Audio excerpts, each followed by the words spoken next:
मेरे साथियों, आप सभी लोगों को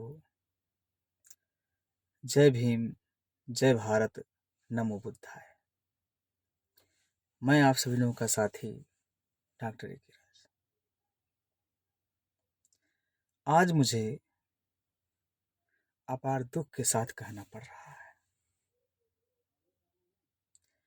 कि पूरा देश स्वतंत्रता दिवस मना रहा है, लेकिन मैं आज भी देख रहा हूं कि वो खुद में स्वतंत्र हैं, लेकिन आज भी जात पात, ऊंच नीच व्यवस्था को कायम किए हुए हैं। जबकि बाबा साहब जी ने संविधान में सभी नागरिकों के लिए स्वतंत्रता का अधिकार, शिक्षा का अधिकार, समानता का अधिकार दिया। लेकिन मुझे अफसोस है, मुझे दुख है कि आज भी इंद्र कुमार जैसे विद्यार्थियों के साथ, शोषित पीड़ितों के साथ आज भी जात पात, ऊंच नीच की व्यवस्था लागू है। और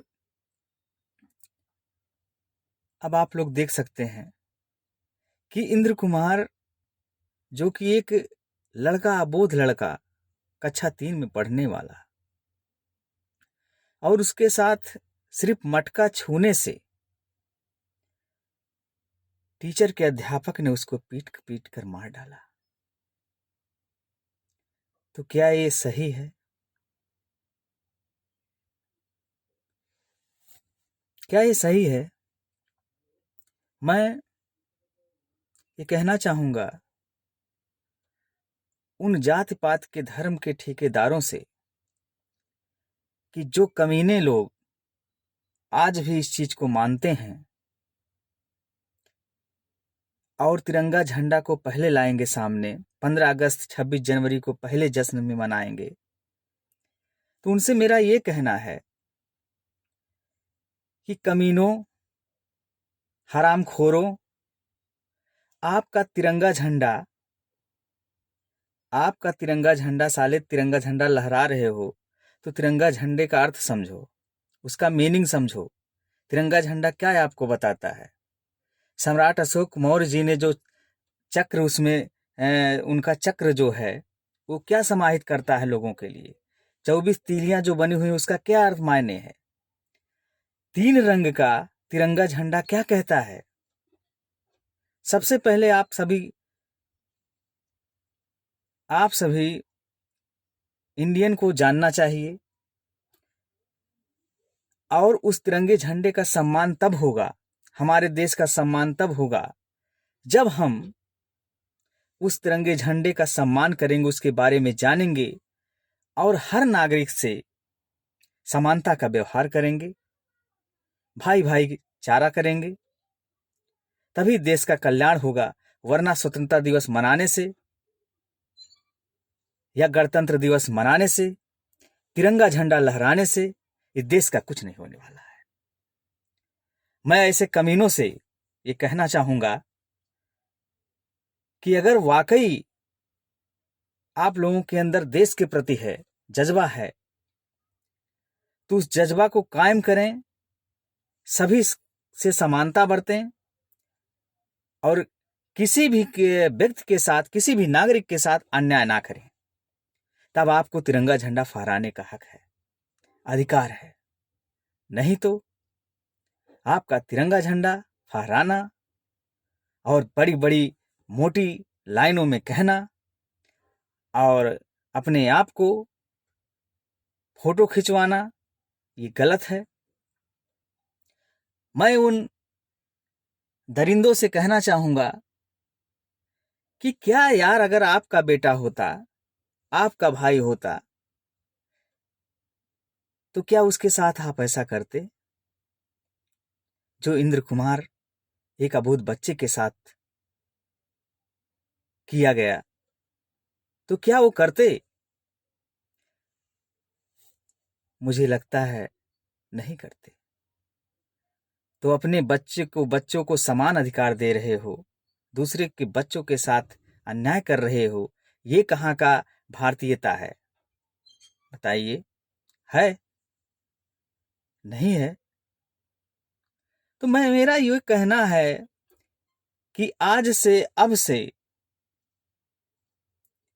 जो देश को चाहने वाले हैं या अपने अच्छे देशवासी हैं, वो और अच्छा बनकर दिखाएं, और जो कमीने हैं वो अपने आप को सुधरने की कोशिश करें। क्योंकि अगर इस भारत देश में रहना है तो बाबा साहेब के संविधान के साथ रहिए, बाबा साहेब के संविधान को मानिए। क्योंकि बाबा साहेब जी ने ऐसा संविधान बनाया है कि आप लोग इतने अच्छे से रह सकते हैं कि किसी के साथ ऊंच नीच नहीं करना, किसी के साथ भेदभाव नहीं करना। और मैं उन कानून व्यवस्थापकों से कहना चाहूंगा कि जो कानून व्यवस्था बनी हुई है वो उस कानून व्यवस्था को पूरी तरीके से लागू करें, ताकि हमारे भारतीयों को किसी भी प्रकार का नुकसान ना हो। और आज जैसे इंद्र कुमार के साथ हुआ, वो किसी बच्चों के साथ ना हो। और सबसे पहले हमको कानून व्यवस्था को सही रूप से लाना रहेगा, चलाना रहेगा, और किसी के साथ अन्याय ना हो, यही कानून व्यवस्था होनी चाहिए। और मैं सत सत नमन करता हूं उन वीर जवानों को, सैल्यूट करता हूं, जिनकी वजह से हमारा पूरा भारत देश सुरक्षित है। और ये भी नहीं कि मैं बहुत बड़ा वक्ता हूं या बहुत बड़ा ज्ञानी हूं, मैं लेकिन अपने भारतीयों को कहना चाहूंगा कि संविधान का पालन करें। और तब जब संविधान का पालन करेंगे तब तिरंगा झंडा लहराने के अधिकारी हैं, स्वतंत्रता दिवस, गणतंत्र दिवस मनाने के अधिकारी हैं। मैं उन कमीनों से एक और बात कहना चाहूंगा।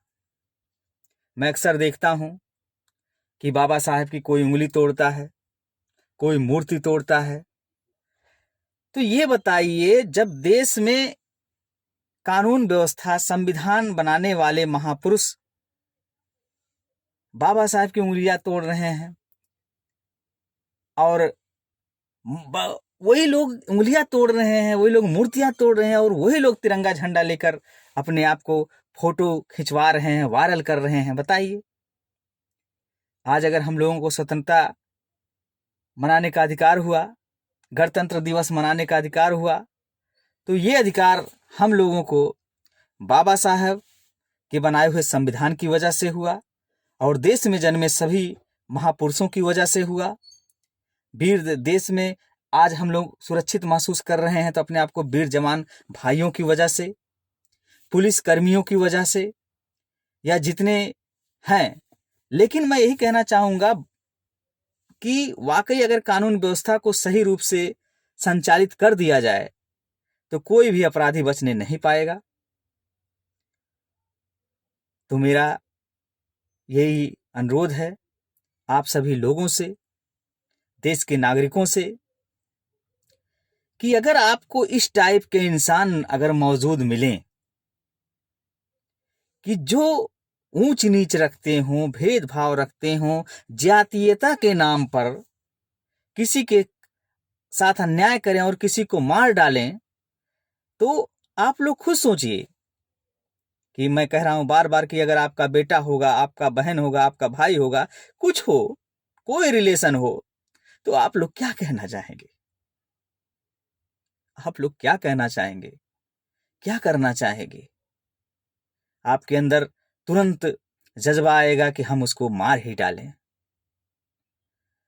तो ऐसे कमीनों के साथ आपका अधिकार बनता है कि उनको कानून सजा दे पूरी तरीके से, तब जाके। और जितने अपराधी हैं, जब तक उनको सजा नहीं मिलेगा तब तक वो अपराध करते रहेंगे। तो इसलिए मेरा अनुरोध है, कानून के रखवालों से, अपने देशवासियों से कि जो इस देश के लिए, इस देश में रहने वाले नागरिकों के लिए अगर अराजकता करते हैं या उसके साथ अन्याय करते हैं तो उनको कठोर से कठोर सजा दिया जाए। तब जाकर हमारा स्वतंत्रता होगा, स्वतंत्रता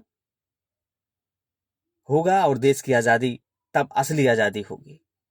और जब तक भारत देश में, हमारे देश में ऊंच नीच भेदभाव जात पात रहेगा, तब तक देश आज़ाद नहीं है। मेरा जहां तक विचार है, तब तक देश आज़ाद नहीं है। अगर असली आज़ादी लानी है हम लोगों को, तो अपने आप को तिरंगे झंडे का अर्थ को समझें। तिरंगे झंडे में जो अशोक चक्र है, मानव हित के लिए 24 जो कानून व्यवस्थाएं हैं, उस कानून व्यवस्थाओं का हम लोग पालन करें, तब जाकर तिरंगा झंडा लहराने का मतलब है। तो मैं आप सभी देशवासियों से यही कहना चाहूंगा कि अपने आप को तिरंगे झंडे के रूप में अगर ढालना है तो उस तिरंगे झंडे का जो संदेश है, बाबा साहब का जो संविधान है, उस संविधान के माध्यम से हम लोगों को जीवन निर्वाह करना होगा। और जो अन्यायी हैं उनके लिए हर नागरिक का कर्तव्य है कि कानून उनको सजा दे, बड़ी से बड़ी सजा दे, ताकि फिर वो हिम्मत ना कर सकें। मैं देख रहा हूं अपने देश में कभी निर्भया हत्याकांड हो रहा है, तो कभी हाथरस का मामला है, कभी आखिर क्यों, आखिर क्यों? वही मैं बार बार कहना चाहूंगा कि जो हत्यारे हैं, जो इस देशद्रोही हैं, क्या वो अपने बेटे के साथ ऐसा करेंगे? अपनी बहन के साथ ऐसा करेंगे? इंद्र कुमार के साथ जो हुआ है, क्या, वही मैं बार बार कहना चाहूंगा, क्या वो अपने बेटे के साथ कहेंगे? हाँ, मैं अगर अपने शब्दों से कमीना शब्द बोल दिया हूं, क्या करूं मैं अपने जज्बे को, अंदर से मेरा दिल एकदम रो रहा है कि ऐसा ही होगा, यही मेरा देश है, ऐसा देश है मेरा। गाने तो बहुत बड़े बड़े लोग गाते हैं, धरती सुनहरी अंबर नीला, हर मौसम रंगीला, ऐसा देश है मेरा, देश रंगीला रंगीला। क्या यही देश है? देश तब सही होगा जब हम लोग ऊंच नीच, मैं वही बार बार कह रहा हूं, ऊंच नीच भेदभाव जात पात जैसी व्यवस्थाओं को तोड़ेंगे और मनुवादी व्यवस्थाओं को दूर रखेंगे और अपने आप को सत्यता के मार्ग पर ले जाएंगे, वास्तविकता के मार्ग पर ले जाएंगे। तब जाकर इस देश का कल्याण होगा। यही मेरा कहना है सभी देशवासियों के लोगों से, सभी नागरिकों से कि जब जागो तभी सवेरा।